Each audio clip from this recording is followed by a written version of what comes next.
Hello guys, welcome into a very cool game. We're going to be watching tQorGETSLAMT, who's actually now on Convergence Gaming, so he is now going to be known as cvg.tQorGS. We're still going to call him Slam for short, as that is really the best way to refer to him as, because it is very indicative of what he does. He slams people. And that's a very interesting, it's a really weird intro for a person, but still the point stands. Slampt is awesome, and he is a Zerg in the top right. He's going up against vileYong, a really crazy cool addition for Vile Gaming. They just got him in, and I remember seeing a little post about saying that someone was recruited from Vile, and then Atticus, the manager, said, beware of our next, actually probably not beware, but be ready for our next announcement, a very Korean announcement, and this is it. Yong is this very, very new strong acquisition for Vile. He is such a strong Protoss player, and the thing is, Vile's already stacked with really strong Protoss players. They've already got Didro, they've already got State, they've got so many GM Protosses, it's crazy. And also, Slampt over here is no small fry himself. He is, at the moment, a, I think he's in the top 16 for Grandmaster in North America. A really, really strong thing. And vileYong, I think he's at ranked 4 or some crazy high number himself. So these are two incredibly strong players, and I'm very much looking forward to this game. We are seeing Slam bring down this drone at 14. So he's going to try and 14 hatch, but Yong has got this probe here ready to go ahead and block it off. Instead, Slam throws down the 14 pool, starts getting out another drone, and I'm very positive that Yong is going to probably throw down a pylon or something, try and block this off. He's got a very nice patrol pattern. It's nice to see someone not just doing the one line, but actually going for the full round patrol to be as pesky as possible. And now we're going to see Yong going to go ahead and probably go for his Nexus next. He's already got the Forge down. He's ready to go ahead and pretty much handle anything that Slam's going to be able to throw at him with that defensive Forge and the timing on this pool and the lack of gas. That's the big thing. Without the gas, there's not really anything that Slam's going to need to do to try and take down Yong's base. So now Slampt over here is going to have to deal with this pylon. You can see he still has not scouted quite yet. Pylon cancels, and there goes the hatchery.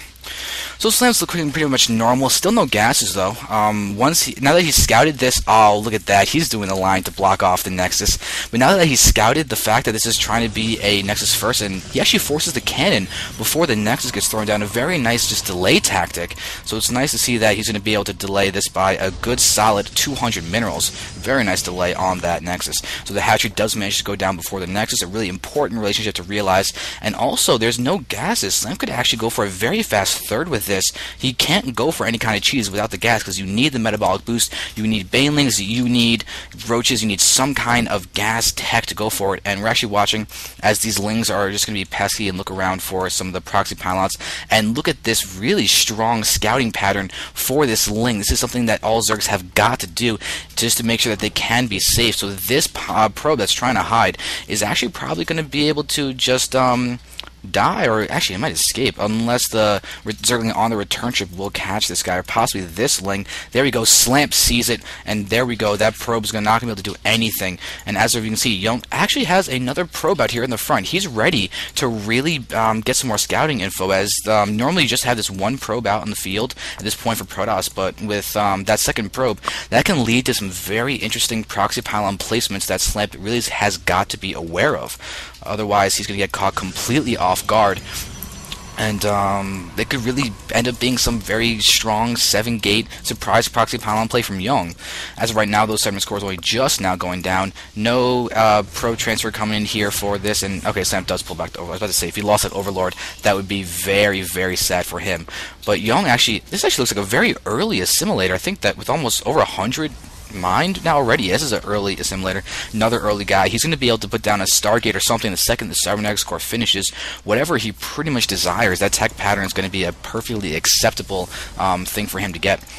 So now with this Forge, getting down the +1 weapons, we could have also very strong gateway timing. I think there's actually some pretty interesting 7 or 8 gates with +1/+1 attack timings that can't be done off of a Forge fast expansion. Yong could do that, but Slamp's just now getting his first set of gases, which is perfectly fine, really. I mean, he's gotten the late third, or the early third, so the late gas is perfectly fine. He's got to be careful, though, with his timings of his layer, or some kind of detection, just in case of DTs from Yong. We do see a couple gateways are being thrown down, so we're not going to have the fastest DT rush possible. No, it seems like there's not going to be any crazy blink. blinks. I don't see a robo out yet either, though. So Yong may just want to put a little bit of pressure on with these initial gateways, do something along those lines to really be annoying. But it seems that Yong is going to escape with his probe. Or actually, well, never mind. Looks like he just right-clicked into his main base, which is a bad thing to do when you have this fully tight wall off. Looks like gateway is, or the warp gate tech is being crowned out, and here we have this sneaky probe going to try and stay outside the vision of the watchtower while those zealots actually make sure that there are no links to see this probe. This could actually lead to a very interesting delayed warp gate, delayed for warp gate, as this warp gate is working on being done when these guys finish. Twilight Council is being thrown down. We're probably going to see Blink, though these are still a possibility, but Blink is more likely unless we see a couple more gateways. Now I want to see, if we go for Blink, I want to see more gateways going down so we can actually warp in a good solid 6 or 7 stalkers at the exact time that he would really want. But with this kind of links, these zealots are not going to be able to accomplish a thing. There we see them going down. They do not have the +1 quite yet. It just now finishes. Now we're going to see those links taking a surprising amount of damage. I don't think Slampt actually clicked on a zealot or just recognized the fact that they did have all of those the +1 attack, which is so key. Now you have zealots being warped in. They will manage to get taken down. And I think where's the... Okay, this drone actually has a kill. I think it killed that probe, which is kind of unfortunate, because then we could have had the probe warping use on the high ground, allowing for a nice double-pronged attack. But 4 +1 zealots is a very strong push, and this queen, it looks like it's actually going to get targeted down. We see Yong going to start hitting off some drones and taking them out. Yeah, those drones are going to be okay, I think, but this queen, it's got to be careful. It can't go off creep. If it goes off creep, it will go down by the zealots, and it does go off creep. Goodbye to that queen. That is a nice pick off, and now Slampt may actually lose another roach unless he pulls it back or just ends up killing the zealot in time. Nice little bit there, but DT does go down, DT Shrine, and this worries me. You can see Slampt is not done with his lair quite yet. This Evo Chamber is getting a missile attack, but luckily enough for Slampt, he does kill off that pylon, so the DTs will not be able to be warped in on a very direct path. They're going to have to end up being morphed down here, and then try and get into the main and the natural a third. We're going to see exactly how many DTs will be morphed the second this does get finished. There we go. We do have supply left and money available. Here we have the first DT. Slampt might actually be aware of it. If he does look at these links, he'll see these DTs moving across the map. But what about detection for Slampt? There are 2 overseers actually being morphed right now, and look at the places that they're going to. If the Overlord can get there in time, these DTs, I think Slampt sees the shimmering. You can see him pulling back those links, and that's going to really help him a lot. Dealing with those guys, there's that lucky timing. The DT is going to move forward. It does get taken out. At the natural, I think 1 DT got taken out. This guy's got just the last one left. So with 1 DT on the field, this guy at this natural did get killed. So really, Slampt just managed to get himself into an amazing position. By taking out that DT, it allows for him to be so safe. Because the way that Yong is playing this game, let's take a look at the word count for a second. 53 probes to 59 drones. Yong is very far behind the food count, and most of that is actually in terms of army. So this is a very risky expansion for Yong. Those DTs were meant to delay Slampt, and also Slampt is getting his 4th faster than the 3rd of Yong. So Slampt's economy was supposed to be damaged. Slampt's tech was supposed to be delayed. Slampt's pretty much in a great position because Yong invested a lot in the DT Shrine, a lot of time in that. Now he's transitioning to Blink, which is a very good thing to do, but this is the first time the Robo's gone down. Slampt, if he had any kind of burrowed roach tech right now, Yong would be dead. It's a lack of detection. This base would be shut down, and that would be horrible. Yong is already behind, and Slampt can just keep on making this bigger because he took no damage. It's a really interesting and precarious position for Protoss, because without doing damage, this becomes an incredibly awkward stage of the game. It's already awkward even without losing DT tech and doing no damage, because of the fact that with Zerg macro, there is this tiny period of time, like the 12-15 minute mark or so, if there's been passivity from both players, where Zerg has an opportunity to get max and get a lot of tech, and then Protoss has to turtle and try and just take at minimal amounts of damage, and then you could easily end up doing a trade of armies with the Zerg, and then Zerg can just remax, attack, and win. So to balance that out, Protoss has to do things like get cannons, turtle, get upgrades. Let's look at the upgrades for Yong. Looks like he just got the +2 attack, which is very nice. If we look at Slamp's upgrades, he's here with the +1 only. He's researching the +2, but at the exact same time, we're having the +3 attack being brought in by Yong at the same exact time as the +1 armor. So the upgrades are looking good for Yong. He's definitely in an interesting position, but look at the food count. This is what I was talking about, 105 to max. We're having a max Slamped moving forward. He's got his 4 bases completely up and running. If he can find a way to shut down, pressure this third, or do something to prevent Yong from being able to really get that death ball up, then Slampt could take this game in a pretty simple and efficient manner. But we do have the cannon, so any kind of burrow is not going to be effective, though Slampt does not have that quite yet. But he is, his lair is up, and Slampt is continuing to run around with these units. He might try and force some force fields. Yong's force fields are a key part in making this army effective. There we're seeing his forces get thrown down, only locking in 2 roaches though. So it's actually a great move by Slampt. 5 force fields for 2 roaches. Any day, Protoss should be taking that trade. Now we're seeing pushing forward to this little area with the small bound roaches. They do get blinked under, and now Slampt can just retreat. No force fields get thrown down. That's actually a pretty good thing by Yong to not do that. He got some free kills. He did not lose exactly anything, so he's in a perfectly fine position, but Slampt is getting his hive. Very, very nice for him. You can see his +2 is about to complete. Spire going down, probably going to see Blue Lords out of him. No passing glance from the infestation pit, but Yong over here is in a rough position for this game. He does have a Phoenix to scout for where this army is. We can see the vision for Yong is diminished. He doesn't know, he no longer has that watchtower, and now he's going to watch this army. He's going to move to the left. We do have Slampt about to have to deal with a +3 army from the Protoss. That's going to hurt. More force fields getting thrown down for nothing, but Immortal is on the field. Yong buying time for that Immortal is a very nice thing, and now we can see his food count starting to get up there, but Slampt has a very, very powerful composition of his army. Roach Hydra with only a single Immortal. Now we're seeing him pushing in and engaging. Nice force fields are being thrown down by Yong, and we have Slampt attacking the right side at the exact same time. Huge concave from Slampt spreading across this entire screen. Roaches, Hydras, there is everything here that he needs to deal with, but this Immortal is still alive.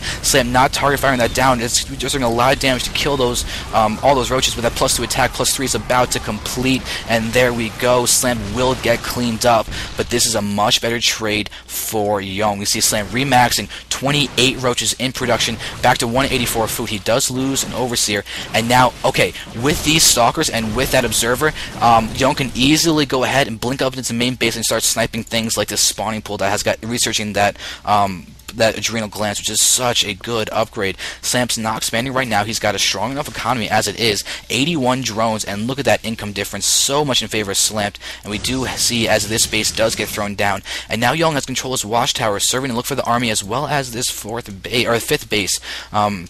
I think Yong's not aware of that base down there, but he does have vision of these units killing off this rocks. He should be able to come in and flank. He will go ahead and do exactly that, but the Roaches will be able to run in and start doing damage to this Nexus. So cancellation by killing off the pilot's a pretty big deal. There's a cancellation on that Nexus, and now Slampt is in such a good position, forcing the lack of that base. We're seeing moving forward, all of these Roaches are attacking. They have control of the ramp. As you can see them getting free shots on that base. We do have all these units going ahead and attacking that base as well. Now blink forward, all these units are, the Zealots are behind. That's unfortunate. Roaches are continuing to attack over there, and now with that army cleaned up down there, these Roaches are down here taking out some of those probes, looking solid, but they're not target firing anything. They're just going to go ahead and take out what they can. Slampt, a trade is great for him. They just shut down that expansion, and now we're going to see all these units from Yong. He's going to need to be aggressive, and it looks like he's moving straight forward, at least to the watchtower, possibly going to pressure down here, but as you can see, Slampt has his links. They only have the 1-1 upgrade, though. That's going to hurt, and these Broodlords, yes, the Broodlords are out,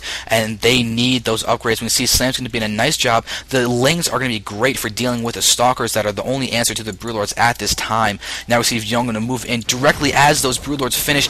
There he does. He can't blink forward, not with those Lings there. There is a nice force, but look at this. The Broodlings and the Lings are just, normal Lings are just taking damage, doing so much damage, just dishing Yong death so efficiently. These guys are being handled quite easily, and I don't think this pylon's gonna be able to complete even. Oh, it does complete, but it gets as it can't even get canceled or anything, and that's unfortunate. So now all these units are ready to try and be aggressive once again, but Slampt is in a much better position. Look at his tech advantage. He has Broodlords out, and a good count of them too. 6, none of them got killed, did a lot of free damage to Yong. Look at the units lost. Having to see Slampt has lost more, but now there's that blink, but all the Stalkers are getting caught in on this. Oh, that's so bad. They're moving forward. This is going to weaken them a lot. We see Yong just boxing them individually over here to start trying to target fire things. He could hit this hive. We do have Slampt moving forward with all of those roaches, going to try and hit these guys from behind. We see the Broodlord's going to be able to flank as well, but I don't think they're going to be able to do much. Blinking away from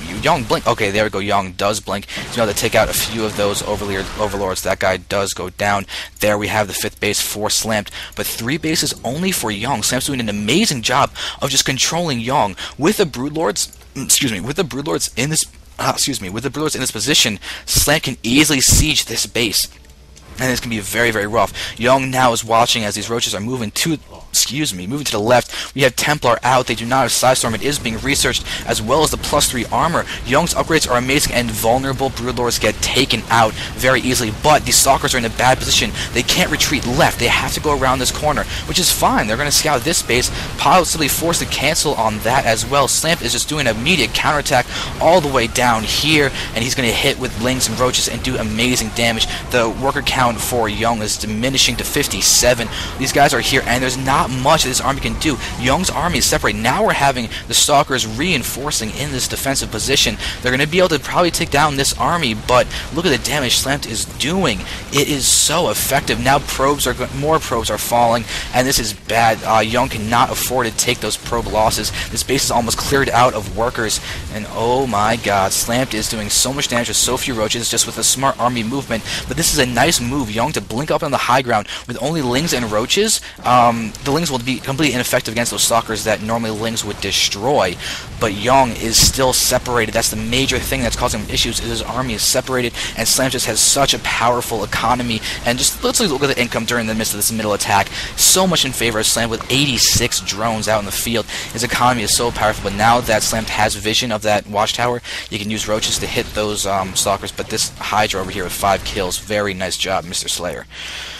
Still, the upgrades are in favor for Yong. 3-3. He still has DT tech that he can try and employ to do some harassment, get himself back in the game, but Slampt has doubled the economy of double the food count of Yong, forces the cancellation on another hatchery. Yong does, to quote Yoda. Well, I don't really quote Yoda, but speak like him. And now, just with these Broodlords, here's the thing. Yong could have actually blinked down here and taken out the vast majority of those Broodlords, but Yong has such a weak economy, he can't afford to trade like that. Slampt has now forced this to be basically the only mining base. There's a few mineral patches left at that natural, but if we take a look at the income, once again, very, very weak. 43 probes, and look at this, 21 probes having killed by Slampt, and he's now getting this 5th base up once again. Yong's doing an amazing job of being cost effective with his units, but he just doesn't have the economy that Slampt doesn't. Broodlings are so weird when they fly in the air and come back to their Broodlords. It just defies the laws of physics. Even though this game is not exactly really correct in terms of those things, it's just a matter of fun for me to go ahead and watch those things happen. But still, this is looking like a horrible position for Yong. It's just so bad. Slampt's double expanding now actually to get both those bases. Now see moving forward, but Psystorms are available. Yong hasn't used the tech that he's had for a while with those storms. We're gonna watch all these guys are moving forward, blinking forward, but there are some nice storms blanketing everything, wrecking everything. But now Hydras, Broodlords, DTs can't even do anything, and GG gets called by Yong. A great play by GETSLAMT to really actually eliminate one of Vile's amazing Protosses. To just show Slampt being an incredibly powerful player. And also, Slampt is a Grandmaster random player in the top 16. He knows every single matchup, and as you can see, he's not a cheesy random player. He knows his way behind macro, great army engagements, and managed to really utilize an amazing style of gameplay to get those Broodlords up. Right when Yong looked like he had an opportunity with that 3rd base, and getting that 4th base, with that opportunity to blink up into GETSLAMT's main, those Broodlords were out. The tech was out. Slampt had upgrades. Even though Yong out-upgraded him, Slampt really stayed very, very close and allowed him to not die to Yong's superior upgrade play. And especially the awareness of taking away those DTs and that ability to harass, that just gave Slampt a huge position early in the game that he capitalized to such an amazing extent. So really well done by Slampt. Well done by Yong too. Just got a little bit outplayed. But it was just definitely a great showing of a good PvZ. So hope you guys enjoyed it, and I'm going to go ahead and cast a few more games right now. So thank you very much for watching, and I will get some more games to you.